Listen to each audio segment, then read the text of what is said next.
¿Qué tal, Juan?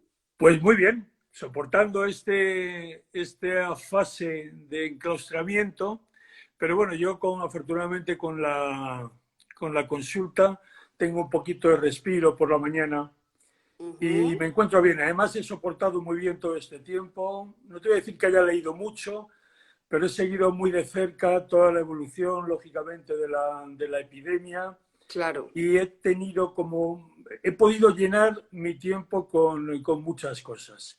claro. Y me he sentido que me quedaban cosas por hacer, pero bueno, no he sentido en ningún momento ningún trastorno psicológico, ni me Ya. he sentido enclaustrado, me he sentido bien y afortunadamente feliz y desgraciadamente con el recuerdo que tenemos que tener siempre por las personas que han sufrido mucho y sobre todo por aquellas que han Ujú. perdido a seres queridos. Pues es que, claro, ¿qué me vas a decir tú, que eres un hombre hecho y derecho, con una cabeza súper bien amueblada, que la has tenido siempre desde muy joven? Yo, claro, no esperaba otra cosa. Yo te voy a ser sincera, yo te digo, yo tengo una sobreinformación del coronavirus que llegó un momento en el que dije, lo siento, pero yo no puedo ver ya más noticias porque a mí me estaba afectando. O sea, yo sí me estaba encontrando deprimida, irascible, rabiosa, enfadada. O sea, es que de pronto empiezas a ver un informativo, dicen una cosa, la media hora otra, la tercera hora otra, por la noche otra. Entonces, es una sensación que yo sí opté, yo ya lo he dicho al principio, me puse primer día, un diario que hice, primer día de confinamiento, y la palabra no me gustaba mucho. Segundo día de aislamiento, y tampoco. Y al tercero dije, tercer día de retiro espiritual. Y llevo pues 65 días de retiro espiritual, porque si no, si no me da algo, me da algo. Así que Yo te bueno, es... puntualizaría, te puntualizaría una cosa. Hay que distinguir lo que es la sobreinformación, que eso pues solamente unas personas muy concretas pueden soportar, digamos, ese nivel de información, sobre todo en una disciplina tan especializada como esta. Y luego hay Ujú. otro nivel que sí afecta a todo el mundo, que es la sobredesinformación. Ujú. Y esta es Ahí, muy peligrosa, ahí cuando está. además de que tienes desinformación, te viene de todos los lados, de cualquier manera. Por lo tanto, en casi todas las cosas importantes en la vida es mejor saber pocas cosas bien que muchas de cualquier manera. Y desde Claro. luego que muchísimas mal, ¿sabes? eh, Porque eh, eso es lo que va a marcar de alguna manera tu capacidad de entender un problema en todo en la vida. Claro. Y a mí, fíjate, aunque no me gusta de verdad hablar de esto, pero es inevitable, y menos contigo, que eres médico. Es que, y encima que una de tus especialidades, pues tiene, y a lo largo de tu vida has desarrollado, que tiene mucho que ver con el tema de la cardiología, ¿no? Porque Sí. eres miembro de la Asociación Española de Cardiología. Y es que se está viendo que tiene mucho que ver el coronavirus, el COVID, con el tema del corazón, ¿no? El COVID nos ha dado un cuadro sindrómico que es, digamos, muy multiorgánico y que va a tener que ver con muchos órganos y sistemas, aunque ahora todo el mundo lo conoce porque da una neumonía bilateral y por lo tanto la gente podría pensar que afecta fundamentalmente al aparato respiratorio, a nuestros pulmones, pero no es así. Se ha producido un cuadro que va a afectar a nuestro aparato digestivo, a nuestro aparato cerebral, a nuestro aparato cardiovascular, a nuestro sistema endocrino, a nuestra piel. Es decir, estamos aprendiendo cada día muchas cosas de a qué nos vamos a enfrentar en muy poquito tiempo. Ya, que eso también para un médico y para un especialista también supone un estrés, y una tensión añadida, ¿no? Esta Bueno, situación para sí, vosotros. supone un estrés, pero es nuestro trabajo. Yo creo que cada Exacto. profesión tiene sus planos o sus puntos donde tiene que dar la cara. yo, lógicamente, todos los compañeros también que han fallecido en la primera línea de luchar contra este virus, lógicamente no puedo más que estar al lado, desde mi corazón hacia su corazón. Pero hay que entender que en los problemas de medicina como este mueren los médicos, en los incendios mueren los bomberos y en las guerras mueren los soldados. Quiero decir con todo esto que nos ennoblece a nuestra profesión tener compañeros como los que hemos tenido, que nunca le han perdido la cara a la dificultad que estaban soportando y desde luego nunca han dejado a un paciente sin la atención que merecían. Desde luego yo siento absoluta devoción, la he sentido siempre hacia los médicos, enfermeros, hacia todas las personas que trabajan con los enfermos, siempre he sentido la devoción, pero ya ahora ya es una cosa enorme, ¿no? y grandísima, porque desde luego es un mérito que bueno.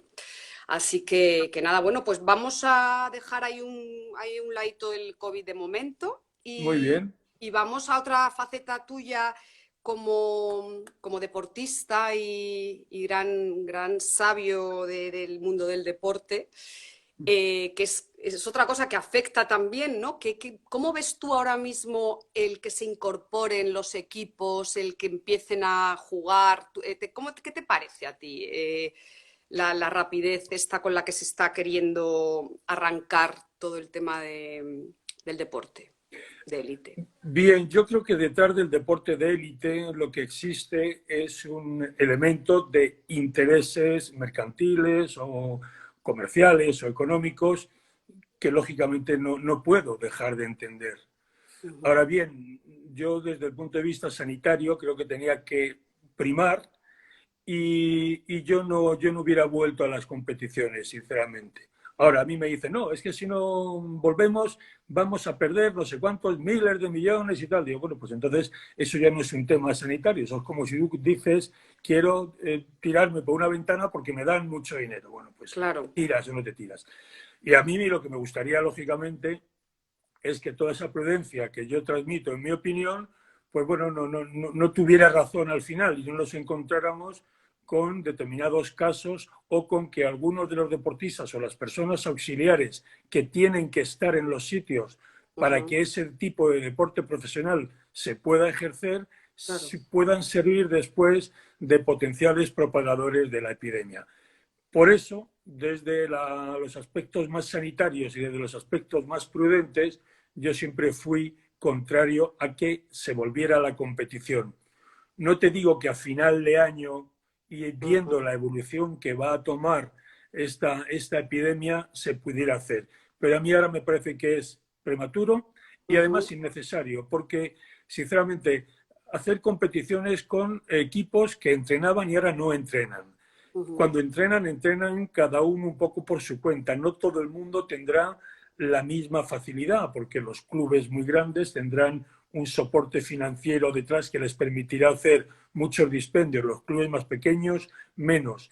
Esa falta de entrenamiento va a hacer que la respuesta en los partidos, y estoy hablando de los partidos, pero ponlo en cualquier otro sitio, sea totalmente distinta. Es decir, vamos a hacer una competición donde los deportistas que van a competir no están ni mucho menos en su mejor momento. Además, van a tener que jugar, pues a lo mejor 2 o 3 partidos o 4 partidos por semana para intentar acabar lo antes posible y que la liga acabe en su tiempo. Bueno, pues me parece que son demasiados elementos que acaban degenerando una competición. Y por eso es por lo que yo pensaba. Por eso pensaba que se tenían que suspender por lo menos hasta la temporada que viene, no sé si hasta el año que viene, y por eso los Juegos Olímpicos, el Tour de Francia, los grandes acontecimientos que además llevan a muchísima gente como espectadores, y si no van, no son grandes acontecimientos, pues se han anulado casi todos para evitar ser un foco de contagio y de propagación. Esa es un poco mi teoría. Claro, es que de alguna forma se desvirtualiza lo que supone ver un partido de básquet o ver un partido de fútbol. O sea, si no va a ir gente a las gradas, que eso es la energía de los aficionados, que es algo realmente importante. Lo que tú dices, que al final los jugadores no están al 100%, o sea, se desvirtualiza mucho y corres el riesgo porque son al final deportes de contacto. O sea, ¿cómo vas a jugar al fútbol y no vas a correr al lado de tu otro compañero, al básquet, con el balón pasando? O sea, no, sí, es un poco la verdad que desvirtualizarlo todo y un poco extraño, esas prisas, pero bueno, veremos a ver cómo... Sobre todo hay un riesgo mucho mayor, lógicamente, cuando son deportes donde la densidad de jugador por unidad de superficie es mucho más grande. Por ejemplo, el baloncesto tiene mucho más riesgo que el fútbol, porque son 20 jugadores, o perdón, 10 jugadores en un terreno muy pequeño y además en un recinto cerrado.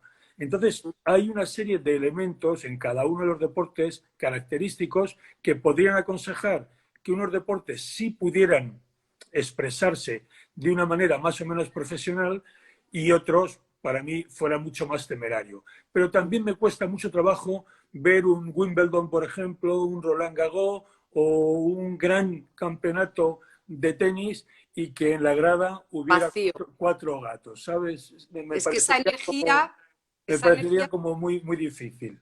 es muy importante, claro, esa energía, efectivamente. Y yo tengo una curiosidad. ¿Tú qué practicas? ¿Qué deporte haces? Si es que practicas alguno, ¿qué ejercicios haces tú diariamente? ¿Cuál es tu Bueno, rutina? yo diariamente no hago ejercicio siempre. O sea, yo he hecho mucho ejercicio en la vida, mucho Ujú. es mucho, y yo diría que mucho es muchísimo. Sí. Y como, como se dice en el mundo de los colegios, yo los deberes ya los he hecho de largo, ¿sabes? Pero es verdad que ¿Vives de las rentas? ¿Vives eh, de las rentas no, entonces? no, De tu cuerpo, digo. el ejercicio no te permite vivir de las rentas mucho Claro. tiempo, pero sí te permite no perder todos tus ahorros. El ejercicio físico, la forma física, se comporta como una hucha. Tú durante toda tu vida has estado ahorrando, has estado Ujú, metiendo ejercicio físico en esa hucha. Y ujú, luego pasas una semana o 10 días que estás enfermo o que viajas mucho o que la ujú. profesión no te permite hacerlo y pasas 15 días sin hacer ejercicio. Bueno, vas quitando ahorros, pero todavía queda mucha hucha. Y entonces, en cuando retomas la actividad física, vuelves a hucha a engordar muy pronto. Me has preguntado que qué hago yo. Yo Tú, ahora, para ahorrar rodillas que son, y caderas, que son articulaciones que el deportista acaba pagando un gran precio, aunque no haya tenido grandes lesiones, si somos muy proclives a las artrosis de rodilla y artrosis de cadera, yo he abandonado la carrera y ahora solamente camino a una marcha de 6,5, 6,7 si puedo, que es mi tope de caminar lo más rápido que puedo. Y eso lo intento hacer, por ejemplo, 3 o 4 días a la semana. Y en medio de todo eso intento meter unos ejercicios de fuerza con gimnasio, con pesas o ejercicios con mi propio cuerpo y con eso pues puedo cubrir también 2 días más y luego con algunos compañeros procuro hacer ejercicios de habilidad en baloncesto, tirando, botando, que eso me permite mantener una cierta coordinación. Pero todo esto lo hago sin, como si dijéramos, sin ninguna neurosis. No estoy ujú, obsesionado con ello. Los días que puedo lo hago, los días que puedo no lo hago. Pero el ejercicio físico tiene una cosa que es francamente buena. El ejercicio físico tiene que ser ejercicio que te permita olvidarte de las cosas, que no acabe siendo una obligación más en tu vida. Porque entonces, lejos de ser algo favorecedor y algo claro. positivo, acaba siendo casi como una obligación que te estresa y que te acaba produciendo cierta angustia. A partir de una determinada edad, no la gente que compite, pero a partir de determinada edad, lo importante es tener un cuerpo y una mente suficientemente movidos. Es decir, que cada día podamos ahorrar un poquito. Ujú. Y otro tema, la alimentación. O sea, estamos hartos. Yo creo que quien no sabe ya que el ejercicio y la alimentación, y luego iremos al sueño, son fundamentales. ¿Te cuidas tú en la alimentación? Te pongo a ti de ejemplo porque me vale mucho Bueno, tu biografía. sería algo parecido a lo que te he dicho del ejercicio. Mi alimentación es sana. Es decir, yo trato de tomar grasas buenas, trato de tomar suficientes hidratos de carbono, pero la verdad es que poquitos y trato de tomar las vitaminas y los vegetales y todos los minerales que yo puedo hacer en mis días a días. Y yo realmente creo que tengo una alimentación fantástica, pero el hecho fundamental que nos permite tener una buena alimentación a todo el mundo es comer de todo y comer hipocalórico, que es muy importante. Nosotros, si tenemos un gasto metabólico basal de, por ejemplo, 1.400, 1.500, 1.800 calorías y luego hacemos una actividad física o profesional que nos hace gastar 300, 400 calorías más, pues sabemos que hasta 2.200 calorías, por ejemplo, nosotros mantenemos el peso o adelgazamos. Por encima de 2.200 nosotros engordaremos. Todo eso depende mucho de la edad, del sexo y de la actividad física que tengamos. Entonces, ese es el otro elemento fundamental. Comer de todo y he dicho comer de todo, comer hipocalórico. Claro, y luego hay que comer de temporada para que los alimentos sean frescos y hay que comer cercano. Cercano quiere decir que tienes que comer cosas que se produzcan en tu tierra, en tu ambiente, que no tiene ningún sentido que tú tengas que estar comiendo algo que viene de Nueva Zelanda, y me encantan los kiwis, por ejemplo, o que algo que viene de la India, en lugar de comer una hierba que se produce aquí en Tudela. España. Unos espárragos de Tudela. En Tudela, por ejemplo. Bueno, esos son datos generales. Una persona que sea consciente, que tenga sentido común, durante todo el día, cuando elige qué come, si lo hacen en casa, o qué come, si comes fuera de casa, pues puedes tener todo eso en mente y saber organizar perfectamente lo que son tus comidas. Las proteínas son importantísimas, pero lógicamente una persona con comer 70 gramos de proteína, 80 gramos de proteína al día, una persona normal, tiene más que de sobra. Y esos 70 gramos están lógicamente o pueden estar en una ración de carne o pescado que pueda estar al día o cada 2 días. Es decir, es mucho más fácil comer bien, pero tienes que tener a alguien que al principio te lleve un poco por ese camino. Claro, para coger esa rutina y conocimiento, rutina y conocimiento. Conocimiento, es Hay que saber un poquito, sí. Sí, no, totalmente cierto.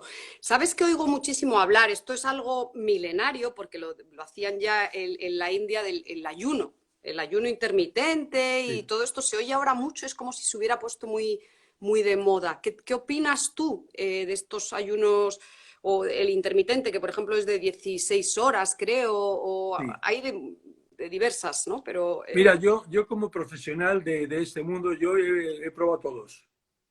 Y lo he probado porque quería saber cómo te encontrabas sin comer hidratos, con ayunos intermitentes, estando 2 días sin comer y ver más o menos cómo funciona tu organismo. Nuestro cuerpo no está adaptado a no comer.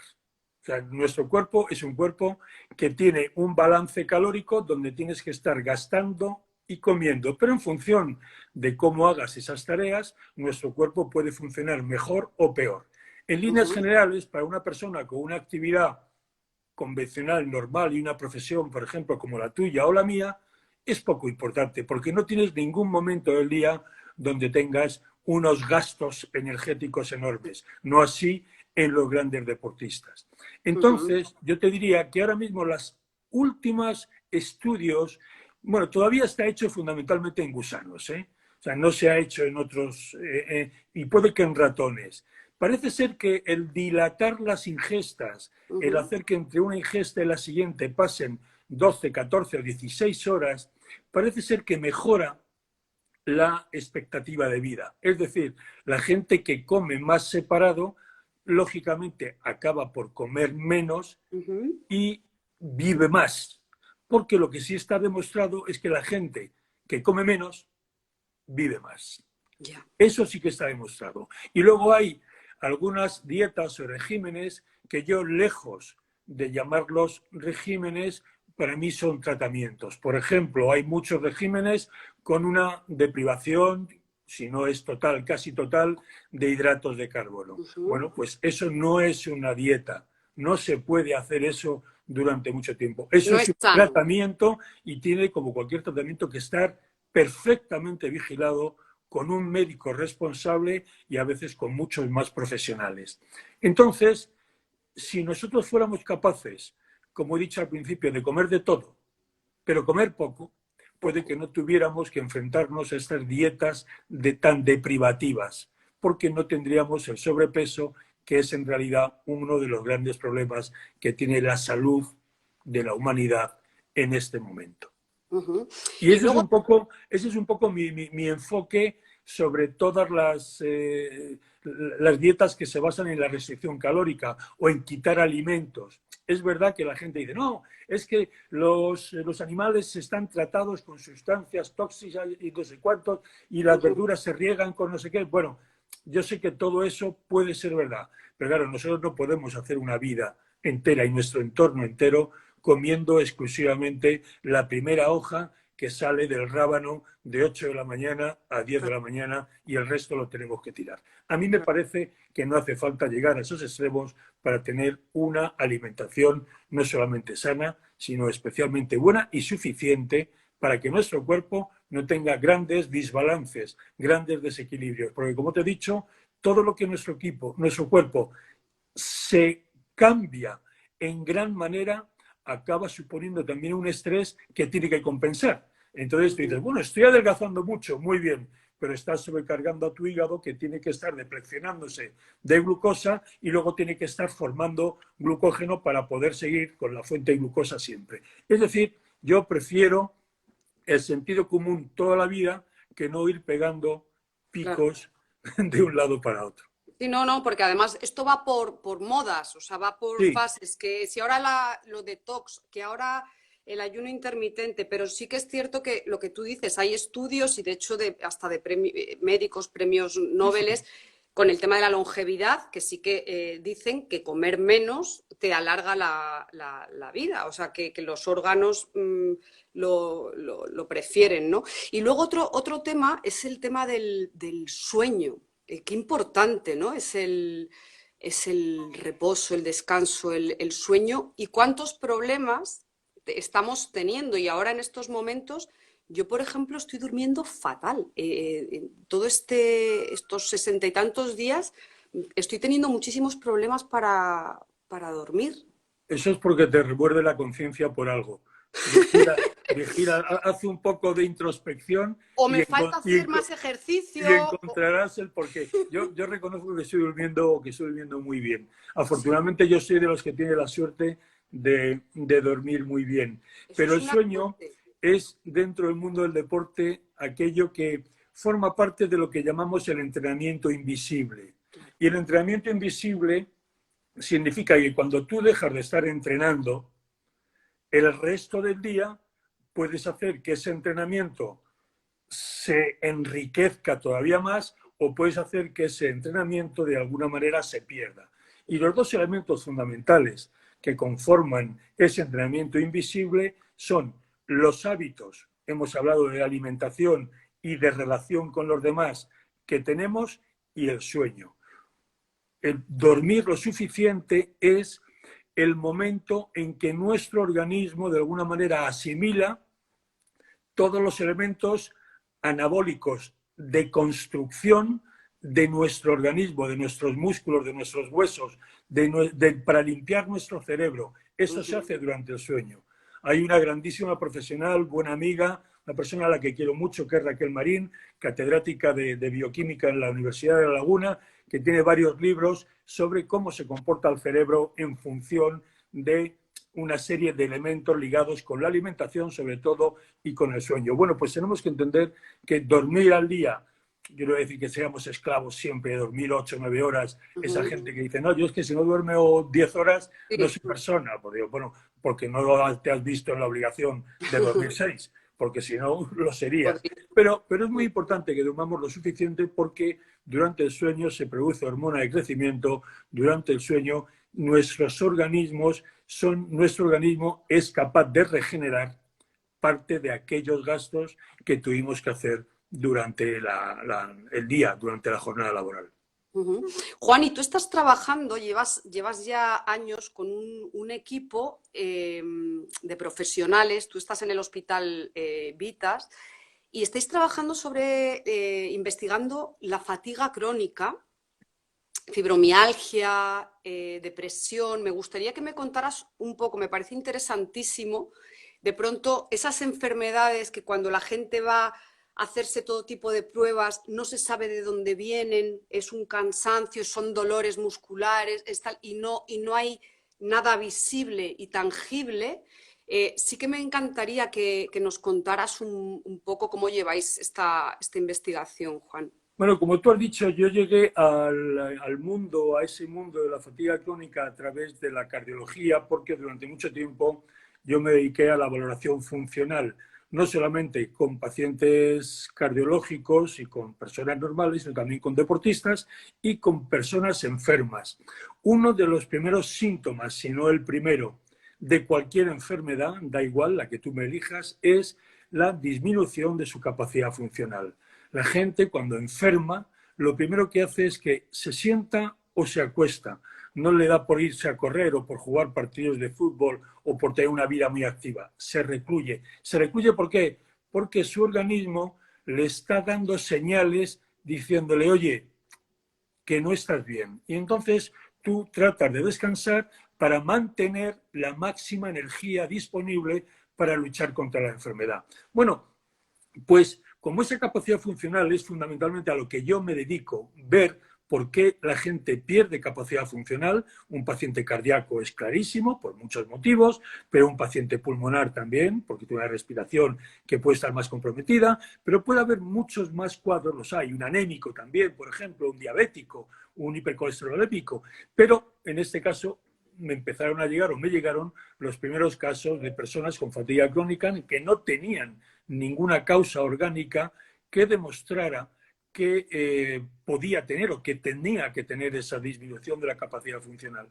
Y empezamos a hacer muchas pruebas y lógicamente tenemos un gran conocimiento y hemos creado una unidad ya funciona desde que empezamos en Vitas, pero anteriormente ya funcionaba en mis otras consultas desde hace unos 15 años y lógicamente lo que queremos es ver si somos capaces de facilitar el diagnóstico, porque sabemos que el síntoma son 4 fundamentalmente: la disminución de la capacidad funcional, un dolor prácticamente generalizado, alteraciones del sueño, que sería, digamos, la tercera, y trastorno cognitivo. Todas estas personas se les olvidan las cosas, no, son incapaces de seguir una conversación de cierta intensidad y de estar pendientes a muchos contertulios. Bueno, pues de todo eso supone que como nada es un elemento objetivable, casi todos los médicos, o muchos de ellos que son de especialidad, cuando tienen un paciente al que no le pueden encontrar nada y piensan que un síntoma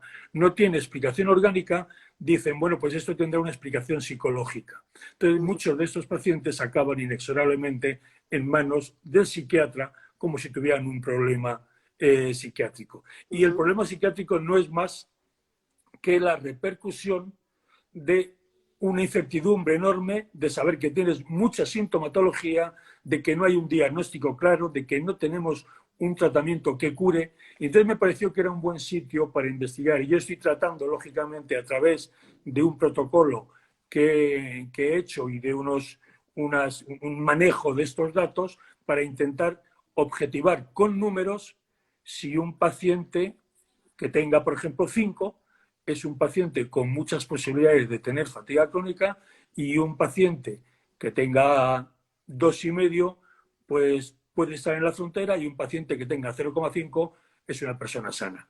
Y en eso es en lo que yo estoy trabajando. He acabado de manejar los últimos datos que tengo recientemente gracias a mi querido amigo Javier Villalobos, que me ha hecho el estudio estadístico, y yo creo que por ahí van los tiros. Y el método que he seguido pues es el manejo de muchos de los parámetros que yo obtengo en las pruebas, y manejando todos ellos, interrelacionándolos, me acaba saliendo un número. Y ahora, bueno, pues tendré que seguir con muchos más casos y tendré que poner eso, lógicamente, en negro sobre blanco para que sea aceptado o no por el colectivo científico.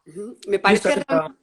me parece realmente interesante, Juan, porque a mí me encanta todo lo que es el funcionamiento de la mente, por ejemplo, el conocimiento de la mente y del cuerpo y del ser humano de forma holística. Y cuando yo descubrí que con tus pensamientos puedes provocarte sin querer, ¿no? O sea, no es algo consciente, pero inconscientemente provocarte una enfermedad y que es así, dije, wow, espérate que esto. Entonces, es verdad que los síntomas estos de cansancio, claro, ¿de dónde viene? ¿Viene de aquí o viene de aquí? ¿O van retroalimentando, ¿no? Porque al final es todo uno, ¿no?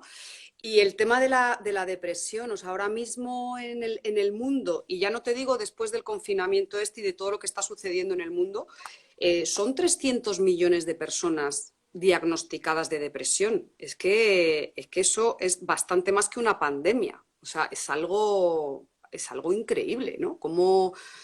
¿De dónde viene, ¿no? Esa depresión viene del cuerpo, cómo gestionas tus pensamientos, ¿qué piensas tú?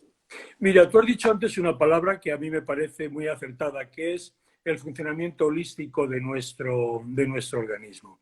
El cerebro es al final el rector de todo, pero el cerebro no es que sea más listo que el músculo o más listo que el hígado y pueda ver a distancia, no.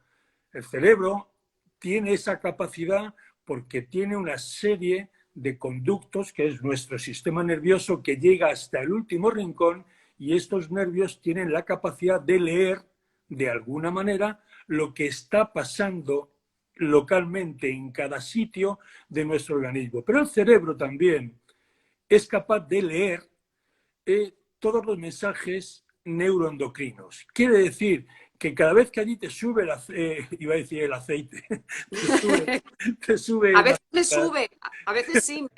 te sube la glucosa, pues tu cerebro lo nota y nota sobre todo mucho más si te baja. Y si Claro. te sube otro parámetro determinado, también el cerebro es el que acaba reuniendo eso porque es el ordenador que dice la solución rápida para intentar controlar la alteración que ha podido determinar. Y eso viene desde la postura que tú ocupas. Tú ahora mismo te sientas, mantienes esa posición durante un tiempo determinado y al cabo de media hora pues notas que tu musculatura lumbar está muy contraída. Bueno, pues eso acaba mandando una orden al cerebro y el cerebro hace que duela y que te avise y que te diga, oye, tu postura tienes que cambiarla. Imagínate eso con todas y cada uno de los elementos que conforman la vida. El cerebro es capaz de organizar todo eso. Por eso es muy importante que nuestro cerebro esté sano. Y la salud del cerebro depende incluso de nuestra macrobiota, es decir, de Ahí los está. gérmenes que trabajan a favor o en contra en función de lo que comemos. Por eso es tan importante entender el organismo como una Un, unidad y un no todo, como elementos que trabajan aislados. La claro. vida es un sistema físico abierto de vasos comunicantes. Todo lo que sube en un determinado momento, la energía que se produce aquí es obtenida de otros sitios que tienen que bajar, porque al final todo tiende al equilibrio.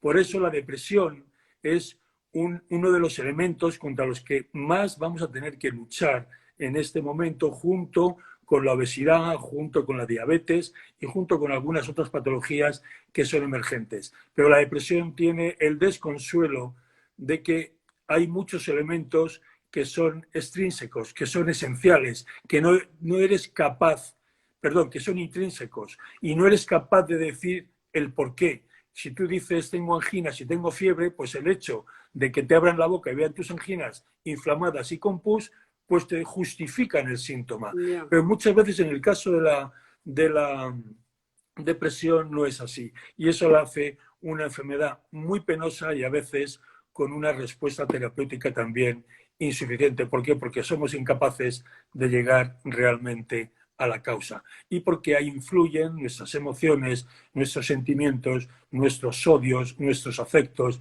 nuestros amores y todo eso es lo que puede en un momento determinado llegar a una situación de estrés que ni siquiera nuestro cerebro puede acabar de metabolizar.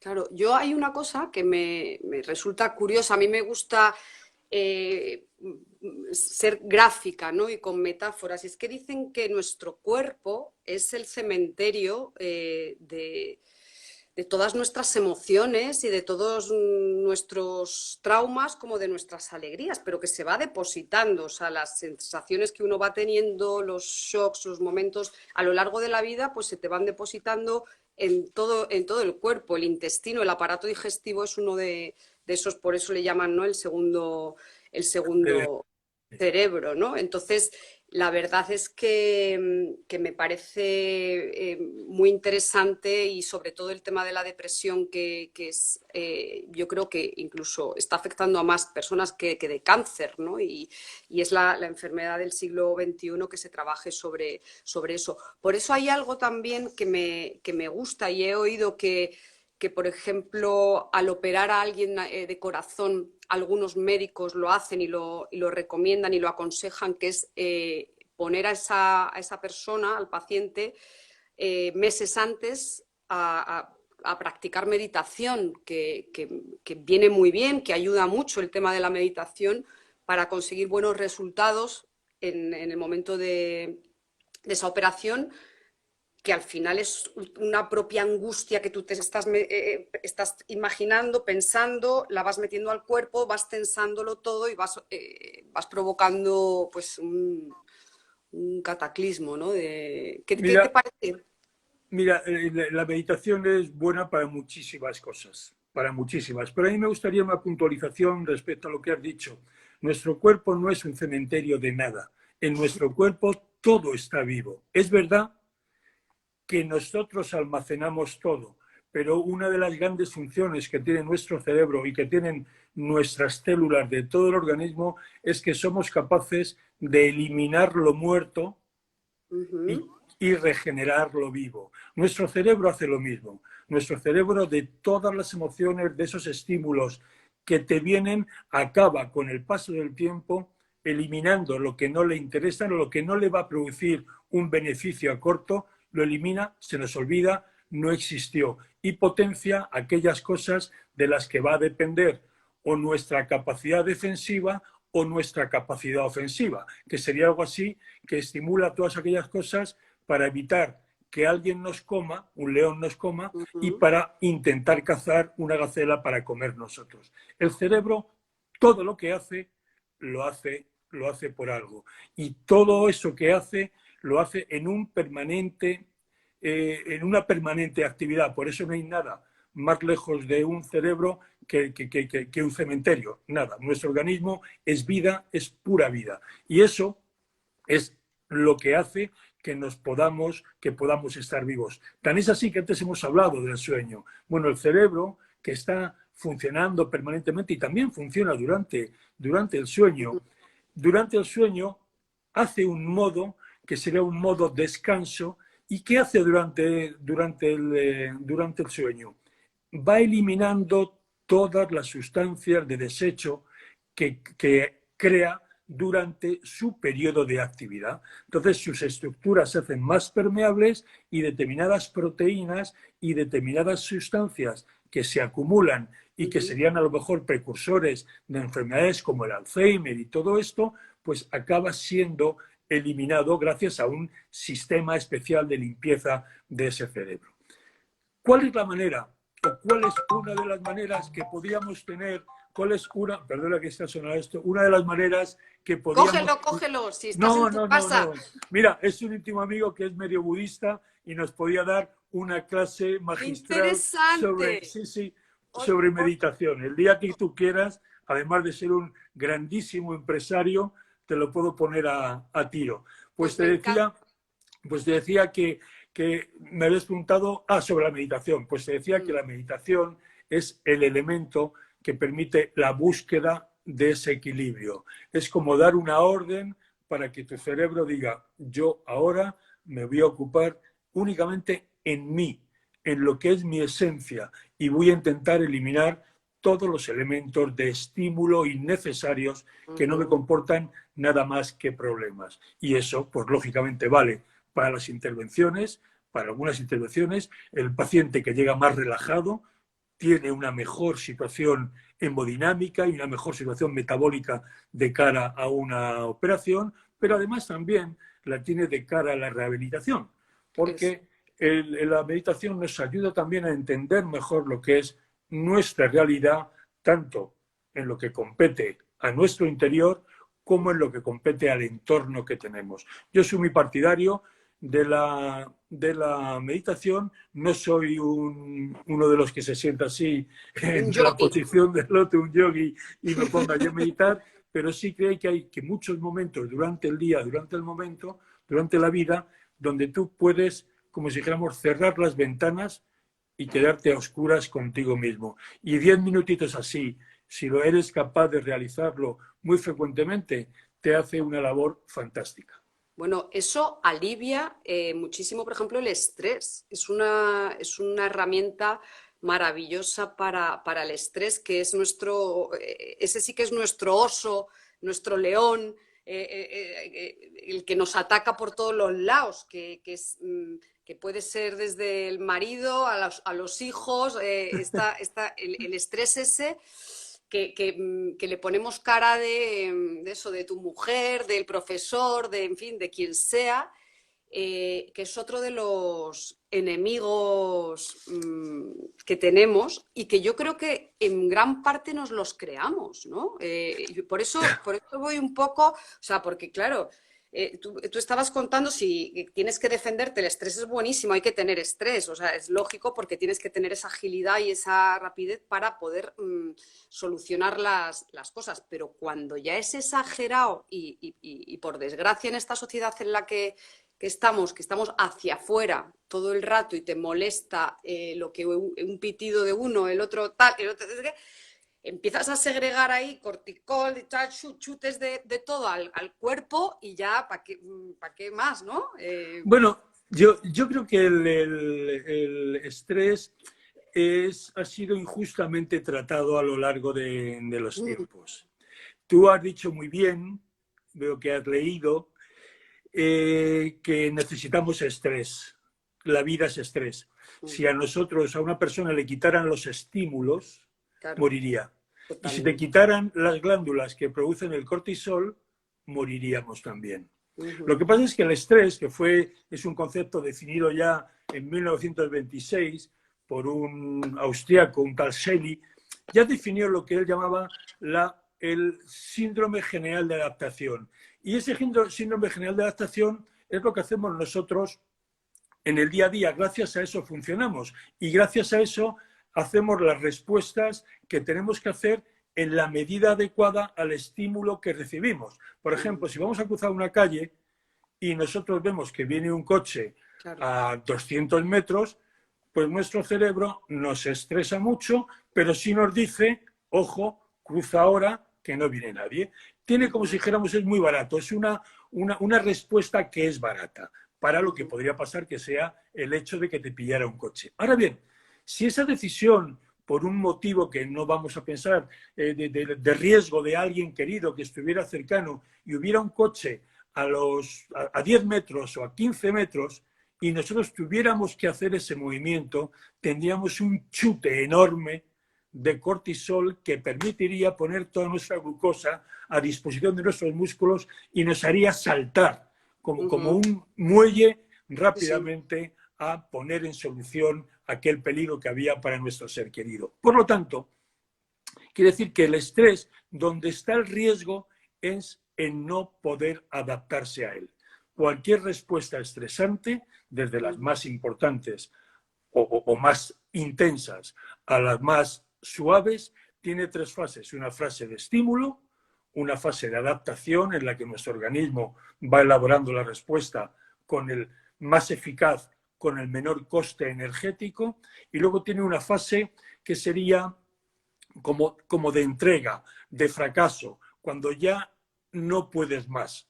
Y entonces, si nosotros recibimos el estrés justo hasta la segunda fase, la fase de adaptación, y no pasamos a la fase de agotamiento, nuestro organismo ese estrés lo toma como positivo, lo administra bien, lo metaboliza bien, encuentra los momentos para descansar durante la noche, para compensar el estrés que haya podido tener en algún momento concreto, y eso es lo que se llama, en definitiva, entrenamiento. Eso se puede aplicar al deporte. El deporte, si el deportista mejora, es porque le han hecho correr más de lo que en teoría hubiera corrido de manera espontánea. Te han llevado un poco al límite, te han parado suficientemente a tiempo, tu organismo se ha adaptado a ese esfuerzo, que de repetirlo y repetirlo y repetirlo, pues resulta que al día siguiente o la semana siguiente admites un poco más de ejercicio y un poco más. Y cada día o saltas más o corres más o te enfrentas mejor a los problemas de nuestro día a día o tienes más habilidad si eres un cirujano o eres más simpática si eres una presentadora o más eficaz si resulta que eres un matemático. Es decir, todos necesitamos esa pequeña cantidad de estrés, pero tenemos que encontrar las soluciones adecuadas para que ese estrés no nos devore. Claro, ese equilibrio tan difícil de conseguir, porque que no se te vaya de las manos y que por otro lado lo tengas ahí. Y luego hay otra cosa también que uno cuando empieza a indagar y a meterse para adentro, yo estoy practicando meditación, yo he flipado cuando he mirado para adentro y de pronto me he escuchado el corazón, he empezado, o sea, porque no somos conscientes, o sea, se nos va la vida pensando en que esto, o sea, este cuerpo está aquí por arte de magia, que realmente es casi, es un milagro y es mágico, pero de pronto dices, wow, pero es que tengo un corazón palpitando desde antes de nacer, que en el momento que quiera se va a parar y yo no me he dado ni cuenta de que lo tengo, ¿no? O sea, es que eso es flipante, de verdad. Qué poca conciencia de lo que somos, de lo que tenemos, ¿no te parece? Bueno, eso es saber observarse. A mí me parece que eso forma parte de estos ejercicios de meditación de los que estábamos hablando. Fíjate que hay gente, hay hipótesis antiquísimas que dicen que cada uno de nosotros es como si naciéramos con un número determinado de pulsaciones que vamos a dar en toda nuestra vida. Entonces tú puedes elegir si la vives de una manera absolutamente alocada y permanentemente en riesgo y siempre hiperestimulado, entonces lógicamente las pulsaciones las agotas antes y te mueres antes. Claro. Hay otros que dicen que es al revés, que te tienes que sentar en una terracita al solecito fresco, tomarte una cervecita, hablar con los amigos y no dar un palo al agua. Yo, claro, lógicamente, creo que no está demostrada ni una teoría ni la otra. Y creo que todo en esta vida acaba siendo una relación de equilibrio. Pero este equilibrio tiene que ser un equilibrio dinámico. El equilibrio que yo hablo no es quietud, el equilibrio no es inacción, el equilibrio no es incapacidad, es acción, reacción, y que eso es lo que acaba conformando nuestra posibilidad de hacer frente a más tareas, a más cosas en la vida que recibimos. Y todo eso tiene que ser modulado siempre por sentir nuestro cuerpo, por sentir cómo funciona un músculo, cómo funciona nuestro corazón, si eres capaz de tomarte las pulsaciones, cómo tu corazón te presta esa energía en forma de oxígeno, te obliga a respirar mucho más, eso facilita que ese oxígeno llegue al músculo y el músculo rinde mucho más. Pues ser consciente de todo eso y dar a todo ese aparato funcionando de forma armónica como el órgano exclusivo que podía ser nuestro cuerpo humano, todo eso desde mi punto de vista es la salud. Por lo tanto, coincido contigo en que tenemos que ser muy conscientes de lo que tenemos y saber que lo que tenemos siempre se puede mejorar, incluso en las personas muy mayores, naturalmente en las personas muy jóvenes. A ellos les mejoran las hormonas. A un chaval o a una niña de 16, 17 años no tienen prácticamente que hacer nada, porque ya tienen sus estrógenos y ya tienen su testosterona que les hace que les hace Y vivir en solos. salud y en plenitud. A Sí. medida que se cumplen años, tenemos que ser mucho más conscientes para poder sacarle el máximo rendimiento a nuestro organismo desde ese equilibrio activo que yo denomino y que yo, lógicamente, transmito a todos mis pacientes. Claro, a mí sí que me gustaría que nos dieras unas herramientas. Hemos hablado, y sobre todo para, me interesa ya pues para los que estamos cumpliendo años, ¿no? Que estamos... Ah, que tú te quejas de los años. Sí, no, yo no me quejo, yo estoy Ah, feliz, estoy mejor que nunca, Juan. muy bien, muy bien.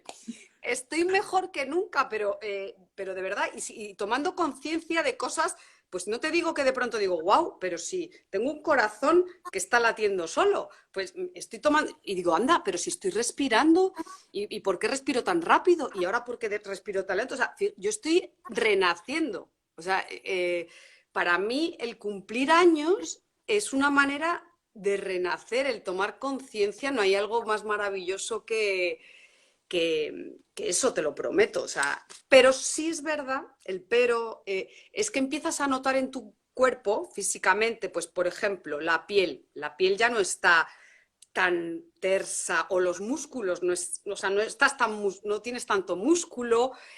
Sí me gustaría eso, que nos dijeras qué podemos hacer para, no para volver a estar como tenías 15, porque eso es una estupidez y no, no vale para nada, pero sí para no, que no nos degeneremos rápidamente, sino que al revés nos podamos ir manteniendo. Con el tema, por ejemplo, de la musculatura que se pierde, la flexibilidad, la piel, ¿qué nos puedes tú decir si es que hay algo? Incluso hasta como complementos alimenticios, o sea, de omegas, qué nos podrías Pues decir? fíjate si hay algo, que hay una especialidad ya de la medicina que nació un poco más al inicio, nació muy por, no voy a decir charlatanería, pero sí un poco, de una manera poco estructurada, y ya es una medicina anti-envejecimiento, reglada perfectamente y que sabe llegar a los sitios en donde podemos obtener la mejora concreta. Uh -huh. Te voy a contar una pequeña historia. Yo no había acabado la carrera o estaba justo acabando los últimos cursos o haciendo los cursos del doctorado, y me vinieron un grupo de personas, de inversores, porque querían hacer un centro de antiestrés precisamente para mejorar la expectativa de vida. Te estoy hablando del año 79, por ejemplo, 78, 79. Luego, quiere decir que ya hace muchísimo tiempo que esta lucha contra el estrés parece que es el elemento fundamental para poder vivir más y mejor. Luego hay otro elemento muy importante, y es que nuestro organismo por vivir paga un precio. O sea, vivir no es gratis. Resulta que nosotros vivimos gracias al oxígeno, pero el Claro. oxígeno es lo que nos mata. La hiperoxidación, los Uh -huh. radicales libres, Uh y -huh. eso que llamamos que poco a poco nuestro organismo se deteriora sin saber que hay pequeños radicales químicos que actúan en nuestro organismo y que son los responsables del envejecimiento que tenemos. Todo eso acaba conformando una serie de órdenes que acaban afectando a nuestros genes, a nuestros cromosomas, y todas nuestras células van dividiéndose durante toda la vida, pero esa capacidad de división se va perdiendo con el paso de los años. Hay unos cuernecitos de nuestros cromosomas que se llaman telómeros, que con Uh cada -huh. división se van acortando un poquito, y al final resulta que esos telómeros se agotan, que serían como un poco como la orden que te está permitiendo volver a dividirte, volver a eliminar una célula que está mal, que está averiada, y poner una célula nueva. Bueno, todo ese proceso es vida. Y ese es el proceso que yo te decía antes de los vasos comunicantes. Es decir, tú estás viviendo mucho, pero por contra estás pagando un precio por vivir. Es como si fueras en un coche y tú dices, bueno, corro mucho, pero el depósito de gasolina se va vaciando. Entonces, los elementos fundamentales que yo diría es esa búsqueda un poco del equilibrio en lo emocional. Por eso es tan importante. La gente que quiere y es querida vive más que la gente que vive sola o no tiene alguien a quien darle su cariño. La gente que tiene que estar rodeada de más personas y sabe manejar ese estímulo, vive más que las personas que viven aisladas. La gente que es capaz de comer de todo y de hacer de la alimentación, casi te dirían en algunos casos, una oración para Claro. que Sí, todo sí. aquello vaya a su beneficio, Ujú. son personas que acaban viviendo más. Es Sí. decir, al final es como si tú le dijeras a una persona, ¿qué es lo que a ti te hace feliz? Ujú. Y si tú vas a lo que a ti te hace feliz y eso lo intentas mantener, aunque no tengas que saber que no siempre se puede vivir en estado de felicidad. La felicidad es como un gran pico. Una vez que llegas a la cima, solo te queda caer. Pero habrá otras felicidades, habrá otras series de Claro. cosas. Y eso están los hábitos de vida, la gente que nos rodea, qué comemos, nuestra actividad física, porque el organismo, el humano, en esencia, está hecho para moverse. Si Ujú. nosotros no estuviéramos hechos para movernos, tendríamos una geometría mucho más razonable. No tendríamos cosas que no valen para nada. ¿Por qué Claro. tenemos manos que nos permiten manejar con precisión las cosas? ¿Por qué tenemos una espalda que nos mantiene rectos y nos permite transmitir todos los impulsos de las piernas al resto del cuerpo? ¿Por qué tenemos dos piernas que normalmente tienen una función de impulsarnos, de amortiguar, de permitirnos trasladar para huir o para cazar? Es decir, nuestro organismo se comporta como un elemento inteligente y un elemento que si lo cuidamos un poquito le podremos hacer. No sabemos si vivirá muchísimo más, pero yo ahí sí que voy a la calidad. Prefiero Ujú. vivir menos y vivirlo muy bien. Y ese es el hecho que tenemos que buscar. Pues Juan, nos quedan 40 segundos porque esto de Instagram lo que hace es que ¡fiu! Te borra, pero qué bonito esto último que acabas de decir. Ser conscientes de lo mágicos que somos, eso es Y de querernos. y de amarnos, Y ahí de está el amor. querernos. Esa El es amor. la palabra clave de toda esta historia. Así Un es. beso muy Mil fuerte. gracias, Juan. Qué placer más grande de verdad escucharte. Y Encantado. me quedo con ganas de más, que Bueno, eso es lo bueno. hay más días que longaniza. Venga, pues muchísimas gracias, Gracias a ti. Juan. Súper interesante. Gracias. Muchas Gracias. Hasta gracias. luego. Adiós. Chao.